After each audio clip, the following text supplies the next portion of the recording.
औज़ुबिल्लाहिमिनश्शैतानिर्रजीम बिस्मिल्लाहिर्रहमानिर्रहीम। आज 11 अक्टूबर को हमारा जो है ये HSC टर्म्स एक लेक्चर है जिसमें हम डेफिनेशन भी डिस्कस करेंगे। सबसे पहले हमारे पास है सेफ्टी। What is safety? जाहिर है आप सेफ्टी ऑफिसर हैं या कहीं भी सेफ्टी की जॉब करते हैं, तो सबसे पहला सवाल, ज़रूरी सवाल आपसे यही होता है कि सेफ्टी क्या है। तो आपको पता भी होना चाहिए, सेफ्टी की डेफिनेशन आनी भी चाहिए और इसको समझना भी चाहिए। तो control of accidental loss to people, property, environment और प्रोसेस इज कॉल्ड सेफ्टी। हादसात की वजह से होने वाले नुकसान की रोकथाम को क्या बोलते हैं? Safety. Control of accidental loss, तो हादसात की वजह से होने वाले हादसात की रोकथाम को तो सेफ्टी बोलते हैं, लेकिन हादसात की वजह से होने वाले नुकसान कौन कौन से हो सकते हैं? पीपल, लोगों का नुकसान हो सकता है। प्रॉपर्टी, आप किसी सवारी पे सफर कर रहे हैं तो वो आपकी प्रॉपर्टी है। आपकी सवारी का नुकसान हो गया एक्सीडेंट होने की सूरत में, बाइक का नुकसान हो गया, बाइक डैमेज हुई आपकी, तो वो आपकी प्रॉपर्टी है। आपके एनवायरनमेंट का नुकसान हुआ या प्रोसेस, किसी फर्टिलाइजर इंडस्ट्री में, किसी शुगर इंडस्ट्री में जो जितना प्रोसेस हो रहा है उस प्रोसेस का लॉस क्या कहलाता है? प्रॉपर्टी जो है प्रोसेस लॉस कहलाता है। अच्छा जी, अब आपने जो है हादसात की वजह से होने वाले नुकसानात की रोकथाम को कंट्रोल करने को क्या बोलते हैं? सेफ्टी। इसमें एक और भी चीज आप डेफिनेशन ऐड कर सकते हैं। अगर आप ये आपको डेफिनेशन वैसे तो आसान है, सिंपल है, अभी नहीं याद आते, इंटरव्यूअर के सामने बैठे होते हैं, आपसे वो पूछता है तो आप ये भी बोल सकते हैं कि प्रोटेक्ट्स फ्रॉम हैजर्ड्स, खतरात से बचाव को क्या बोलते हैं? सेफ्टी। फिर उसके बाद है नंबर 2 पे health. absence of any physical or psychological disease is called health. absence बोलते हैं गैर मौजूदगी, ये absent से निकला। absence गैर मौजूदगी, किसी भी जिस्मानी या रूहानी बीमारी की गैर मौजूदगी को हेल्थ बोलते हैं। अगर किसी को हाइपरटाइटिस है, शुगर है या कोई और बीमारी है तो वह हेल्थ नहीं है, वही हेल्थ। उसके बाद जी एनवायरनमेंट है, तो हमारे एनवायरनमेंट के 3 मेन कंपोनेंट्स होते हैं, वो है लैंड, वाटर एंड एयर। वैसे तो हमारा आस पास इर्द गिर्द अड़ोस पड़ोस वो सारा एनवायरनमेंट में होता है, लेकिन एनवायरनमेंट में 3 मेन कंपोनेंट्स जो हैं वो लैंड, वाटर और एयर है। आपकी जमीन आलूदा होती है, आपकी हवा आलूदा होती है या आपका पानी आलूदा होता है, तो ये एनवायरनमेंट का लॉस होता है। उसके बाद ये hazard. A hazard is something that has the potential to cause harm to people, property, environment or process. A hazard is anything या hazard is something। एक हैजर्ड एक ऐसी चीज है जिसमें जिसमें मुमकिन सलाहियत है, मुमकिन सलाहियत है या मुमकिन वजह है नुकसान पहुंचाने, लोगों को, प्रॉपर्टी को, एनवायरनमेंट को या प्रोसेस को। आपने कहीं ट्रैवल करना है तो उसमें लामाल्ला एक हैजर्ड है कि रास्ते में कहीं एक्सीडेंट हो सकता है, उसमें लोगों का नुकसान पहुंच सकता है, उसमें प्रॉपर्टी का हो सकता है, उसमें एनवायरनमेंट का हो सकता है। उसके बाद इंसिडेंट। इंसिडेंट एक वाकया होता है, an unplanned event that interrupts the completion of an activity but may or may not include injury or property damage। Incident एक इवेंट होता है, एक वाकया होता है, अनप्लान्ड इवेंट, लेकिन उस वाकये में 2 रिजल्ट हो सकते हैं, मे और मे नॉट। या तो किसी को चोट पहुंच सकती है या नहीं पहुंच, या किसी को प्रॉपर्टी डैमेज हो सकती है या नहीं डैमेज। आप यहाँ से कराची जाते हैं, रास्ते में जो है आपकी गाड़ी कहीं पे हिट हुई और होते होते बच गई या कहीं पे हो गई, तो उसके फिर या 2 ही नुकसान है, या तो प्रॉपर्टी डैमेज हो गई या फिर बच गई, या कोई नुकसान हुआ या बच गया, मे और मे नॉट। अब इसमें 2 चीजें होती हैं, इंसिडेंट की 2 टाइप्स हैं, 2 रिजल्ट हैं, पहला एक्सीडेंट, दूसरा नियर मिस। एक्सीडेंट क्या होता है? जिसमें प्रॉपर्टी का, पीपल्स का, एनवायरनमेंट का नुकसान हो जाए, उसको एक्सीडेंट कहते हैं। नियर मिस में नुकसान होने की सलाहियत तो थी, तो हो सकता था, लेकिन but was avoided by circumstances, किसी हालत की वजह से बच जाने को नियर मिस बोलते हैं।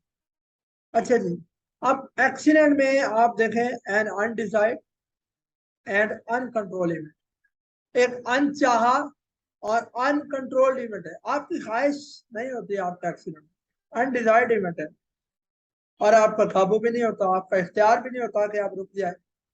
That results in harm to the people, जिसके नतीजे में लोगों का नुकसान हो सकता है, प्रॉपर्टी डैमेज हो सकती है, एनवायरमेंट या प्रोसेस का लॉस हो सकता है, यह कहलाता है एक्सीडेंट। और आपको पता है एक एक्सीडेंट का दौरानिया ड्यूरेशन होता है 15 सेकंड, 15 सेकंड। और हर 15 सेकंड में in all over the world, पूरी दुनिया में 153 लोगों की डेथ होती है। 1 मिनट में 15 सेकंड 4 दफा आ जाते हैं, तो 500 प्लस लोगों का डेथ जो है ये हर मिनट में हो रही है। लेकिन इनकी सबसे ज्यादा रेशियो जो है वो मिडिल इनकम एरियाज में, लो इनकम कंट्रीज में हो रही है। यूरोप और आपके गल्फ कंट्रीज में इसकी इतनी रेशियो नहीं है जितनी बंगाल और इंडिया और पाकिस्तान में हो रही है। फिर जी नियर मिस है, any incident that had potential to cause harm, एक वाकया जिसमें नुकसान पहुंचाने की मुमकिन वजह मौजूद है, मुमकिन सिलात मौजूद है, but was avoided by circumstances, लेकिन किसी हालत की वजह से बच जाने को क्या बोलते हैं, नियर मिस बोलते हैं। इसमें दो और चीजें शामिल होते हैं, अनसेफ कंडीशन और अनसेफ व्हाट सर्कमस्टांसेस में लीड टू एक्सीडेंट्स, वो कौन कौन सी बड़ी वजूहत हैं जिसकी वजह से एक्सीडेंट हो सकते हैं, तो वो दो बड़ी वजूहत होती है, एक अनसेफ कंडीशन और एक अनसेफ। ये अनसेफ कंडीशन देख सक रहे हैं आप लोग, ये मटेरियल बाहर निकला हुआ है और फुल टॉप पे उठाया हुआ है। अनसेफ एक्ट ये है कि बंदा इसके नीचे आके खड़ा हो। अनसेफ कंडीशन ये है कि जनाब आपके बाइक की ब्रेक ही नहीं है। फिर अनसेफ एक्ट ये है कि आपने उसे 90 की स्पीड में भगा ले। नियर मिस देखें कि ऊपर यहाँ पे मटेरियल नीचे गिर रहा है, लेकिन बंदा बाई चांस या तो उसका मटेरियल दूर गिरा है, लोड दूर गिरा है, या बंदा बाई चांस दूर, यह नियर मिस है। अब एक्सीडेंट में क्या है, डायरेक्ट उसके ऊपर गिर गया। इसकी एक और एग्जांपल मैं आपको नीचे दिखाता हूँ। ये देखो, ये जनाब आपका करेन से पीस उठाया जा रहा है, ये लोड उठाया जा रहा है, लेकिन अनसेफ कंडीशन ये है कि इस जगह पे डैमेज, वो जो जिस चेन से या जिस वेब स्लिंग से आप चीज को उठा रहे हैं वो डैमेज है, अनसेफ कंडीशन है। अनसेफ एक्ट यह है कि उस बैरिकेशन के अंदर उस क्रेन ऑपरेटर क्रेन के लोड के जो लोड उठाया हुआ है उसके नीचे आके अनसेफ एक्ट हो रहा है, बंदे नीचे आके खड़े हैं। नहर मिस ये है कि ये लोड गिर गया है, लेकिन बाई चांस ये बंदे दूर है, बाई चांस लोड आगे गिरा है, बाल बाल बच जाने को नहर मिस बोलते हैं। एक्सीडेंट इन्हीं के ऊपर गिर गया। एक और एग्जांपल इसकी, छत से ईंट गिरती है, जहां आप मौजूद है वहां ईंट गिरी और ईंट आपके सामने आके टूट गिर गई और ईंट टूट गई। छत से ईंट गिरी, आप बच गए, आप बच गए कुदरती, जहां पे मैं बैठा हूँ यहाँ पे ईंट गिरी है, पास गिर गई है, लेकिन मैं बच गया हूँ, लेकिन ईंट टूट गई है, मैं बच गया हूँ, ईंट टूट गई। अब ये क्या है, नियर मिस है या एक्सीडेंट? आप में से कोई मुझे बता सकता है?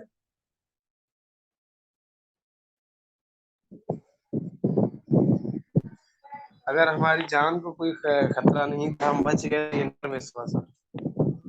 अच्छा, जाम हाफिज उमर साहब आप मुझे बताएंगे?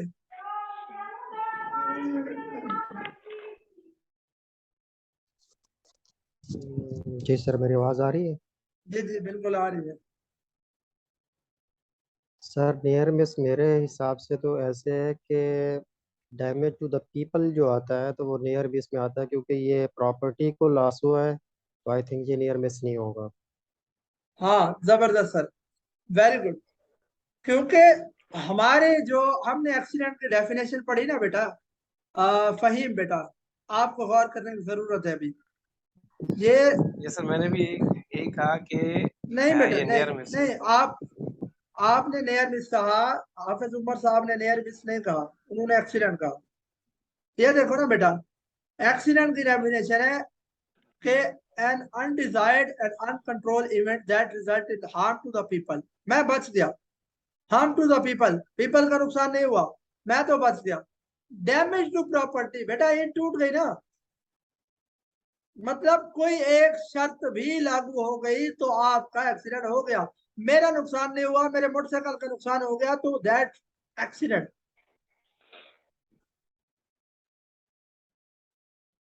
Okay sir.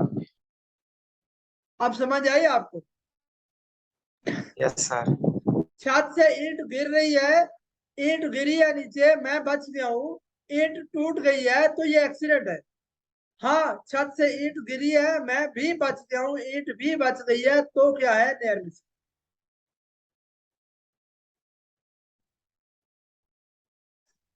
यहाँ पे आपका जो मटेरियल गिर रहा है ना, आपने चेक करना आया कि इस मटेरियल का नुकसान हुआ है। अगर वो मटेरियल टूट गया है, प्रॉपर्टी लॉस हुई है, तो ये एक्सीडेंट में शुमार है।